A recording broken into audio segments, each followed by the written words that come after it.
মহেরা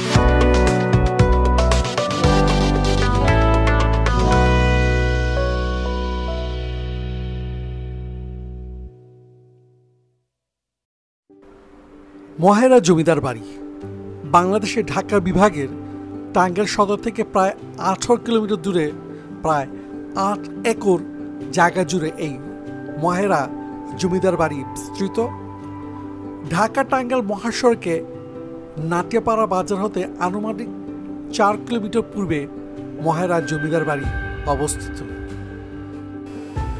আমাদের গন্তব্য আজ মহেরা জমিদার বাড়ি, তাই আমরা আজ এর সৃষ্টি ও এর পেছনকার ইতিহাস তুলে ধরার চেষ্টা করব। আমাদের সাথেই থাকুন। ঢাকার মহাখালী বাস টার্মিনাল থেকে অনেক বাস দ্রুত পর্যটকদের মহেরা জমিদার বাড়ি নিয়ে যেতে পারে। উদাহরণস্বরূপ Dhaleshwari service, Jhatika service, AC, BRTC, যা পর্যটকরা মহাখালী বাস স্ট্যান্ডে নয় কল্যাণপুর বাস স্ট্যান্ডে থেকেও নিতে পারবেন। এই বাসগুলো পর্যটকদের পাকুল্লার নাটিয়াপাড়ায় নিয়ে যাবে। নাটিয়াপাড়া বাজার থেকে পর্যটকরা স্থানীয়ভাবে সিএনজি, টেম্পো এবং রিক্সা নামে পরিচিত অটো রিক্সা খুঁজে পাবেন, যা পর্যটকদের সহজেই মহেরা জমিদার বাড়ি নিয়ে যাবে। সার্বিক যাত্রায় 3.5 ঘন্টার বেশি সময় লাগবে না। বেশি পরিমাণে রাস্তার যানজট থাকলে সর্বোচ্চ 5 ঘন্টা।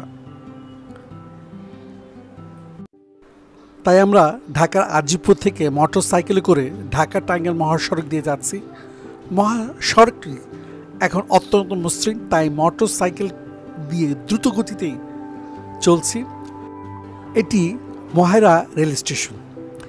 ঢাকার সাথে রংপুর, রাজশাহী, খুলনা তথা উত্তর ও দক্ষিণবঙ্গের রেল যোগাযোগ চালু করার জন্য জামতৈল জয়দেবপুর লাইন তৈরি করা হয়। 2003 সালের মধ্যে সেতু পূর্ব জয়দেবপুর জংশন পর্যন্ত রেলপথ বর্ধিত করা হয়, যার দৈর্ঘ্য 94 কিলোমিটার। এই সময় এই রেলপথের স্টেশন হিসেবে মহেরা রেলওয়ে স্টেশন তৈরি করা হয়। অতঃপর আমরা এ পথ ধরে গ্রামের ভিতর দিয়ে গ্রামের প্রাকৃতিক সৌন্দর্য অবলোকন করতে করতে চলে যাচ্ছি আমাদের গন্তব্যস্থল মহেরা জমিদার বাড়িতে।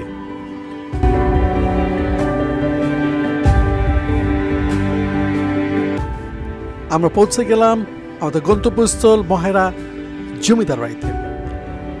এখানে প্রবেশ করতে হলে আমাদেরকে প্রবেশ মূল্য দিতে হবে।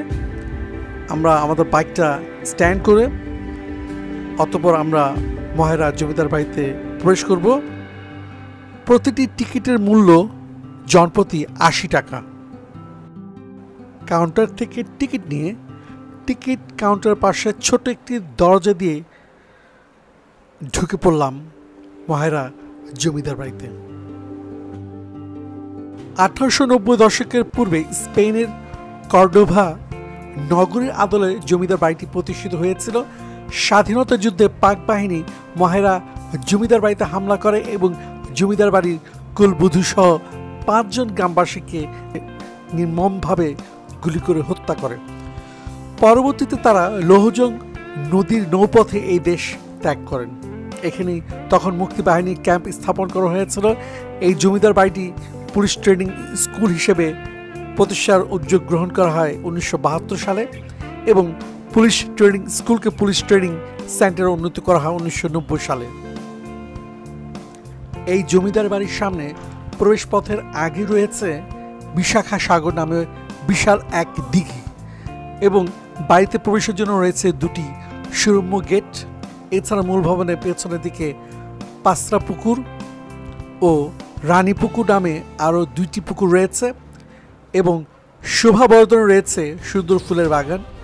বিশাখা সাগর সংলগ্ন দক্ষিণ পার্শ্বে রয়েছে বিশাল আম্রকানন ও বিশাল 3টি প্রধান ভবনের সাথে রয়েছে নায়েব সাহেবের ঘর, কাছারি ঘর, গোমস্তাদের ঘর, দিঘি সহ আরও 3টি লজ। সেখানে একটি ফোয়ারা আছে, সেটা 1890 সালে নির্মাণ করা হয়েছে।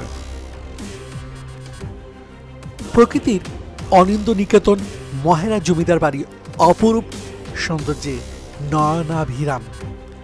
তার রূপশোভা বিস্তার করে কালের নিদর্শন হিসেবে দাঁড়িয়ে আছে এক উজ্জ্বল ভাস্কর্য।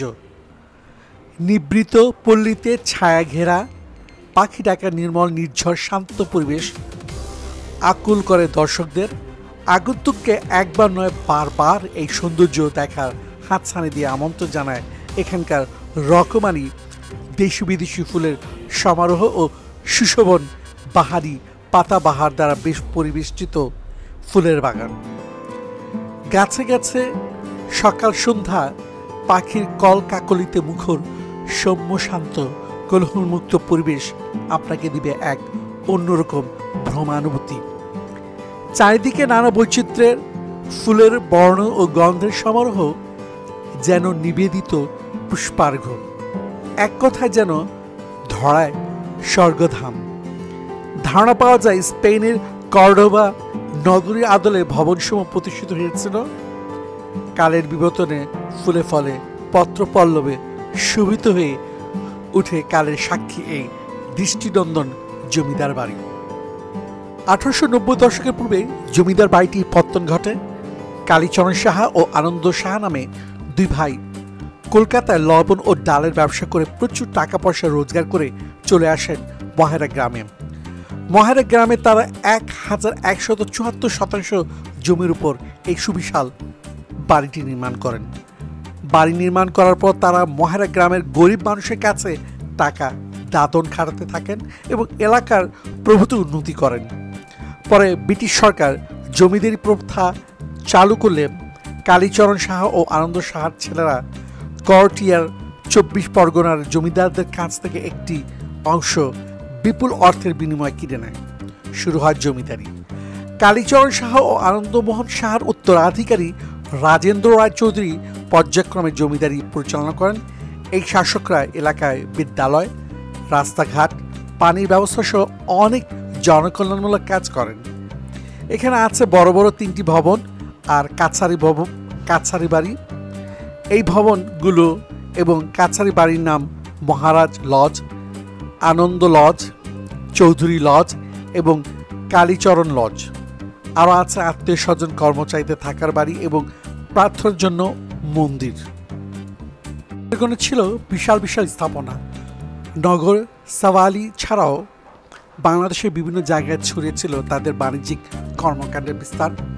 জমিদারদের সুবিশাল কর্মকাণ্ডের অফিস ব্যবস্থাপনার জন্য গড়ে উঠেছিল নায়েব ভবন, কাছারি ভবন প্রভৃতি স্থাপনা। 3 কক্ষ বিশিষ্ট নায়েব ভবন চমৎকার নির্মাণ শৈলীতে গড়া।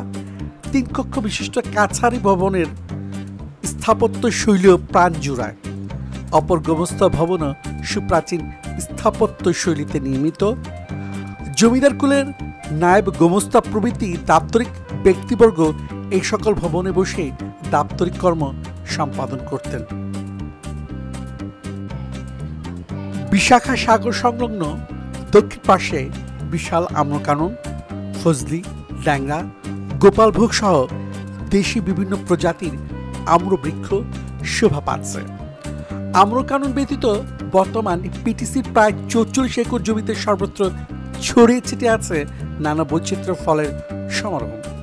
এর মধ্যে আম, কাঁঠাল, নারকেল, সবেদা, জলপাই, হত্তকি ইত্যাদি ফলজ ও ঔষধি গাছ অন্যতম। সুবিশাল ফলজ বৃক্ষের সমারোহ ফুলে ফলে পত্রপল্লবে মাতিয়ে রাখে এ প্রাঙ্গণ সারাটি বছর। নানা প্রজাতির ফুলের সমারোহ এবং সুগন্ধে দর্শকদের আকুল করে সারা বছর। শীতকালে এখানে হাজারো চেনা অচেনা ফুলে ফলে প্রজাতির মেলা বসে রোজ। শৌখিন ফটোগ্রাফারদের জন্য চমৎকার এক লোকেশন। দর্শনার্থীদের জন্য আছে কয়েকটি আকর্ষণীয় দোলনা এবং মাছ, পাখির, জীবজন্তুর কৃত্রিম চিড়িয়াখানা। এছাড়াও বিশাখা সাগর আছে নৌভ্রমণের জন্য অন্যতম আকর্ষণ সোনার তরী এবং সপ্তডিঙা। অপরূপ স্থাপত্য, আধুনিক শহীদ মিনার আপনাকে সামান্য সময়ের জন্য হলেও স্তম্ভিত করে দেবে। অপরূপ সাজে সাজানো এই জমিদার বাড়িতে প্রায় প্রতিদিনই চলা বিভিন্ন প্রতিষ্ঠানের পিকনিক এবং বিভিন্ন নাটক বা ছবির শুটিং। ব্যবস্থাপনার সাথে এখানে প্রবেশের শুভেচ্ছা মূল্য রাখা হয়েছে ৮০ টাকা। পিকনিক বা শুটিং স্পট ভাড়া দেওয়া হয় আলোচনা সাপেক্ষে।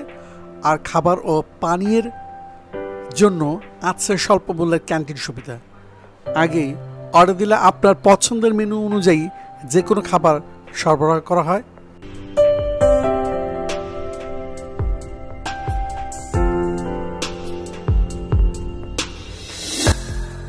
আপনি যদি জমিদার বাড়িতে পূর্ণিমা স্নান বা রাত্রি যাপন করতে চান, তার জন্য এসি বা নন এসি ডাক বাংলোর সুব্যবস্থা রয়েছে। খুব সকালে এবং বিকালে দেখতে পাবেন পুরুষ এবং মহিলা পুলিশের মাঠ প্রশিক্ষণ কসরত। জমিদার বাড়ির ভবনগুলো অত্যন্ত সুন্দর, কারুকার্যে সুশোভিত। জমিদার বাড়িটি এখনো সমমহিমায় আপন সৌন্দর্য নিয়ে দাঁড়িয়ে রয়েছে এবং ফুটে তুলেছে তৎকালীন হিন্দু জমিদারের মন মানসিকতা ও তাদের পরিবারের রীতিনীতি। এই ভবনটি নির্মাণে তৎকালীন হিন্দু জমিদার অসংখ্য কারুকার্য ব্যবহার করেছেন নির্মাণ শ্রমিক দ্বারা। ফলে এক সৌন্দর্য নান্দনিকতায় ভরপুর। অপরূপ সৌন্দর্যে সুশোভিত বিশাল এই জমিদার বাড়িটি যে কোনো আগন্তুককে করবে বিস্মিত ও রোমাঞ্চিত।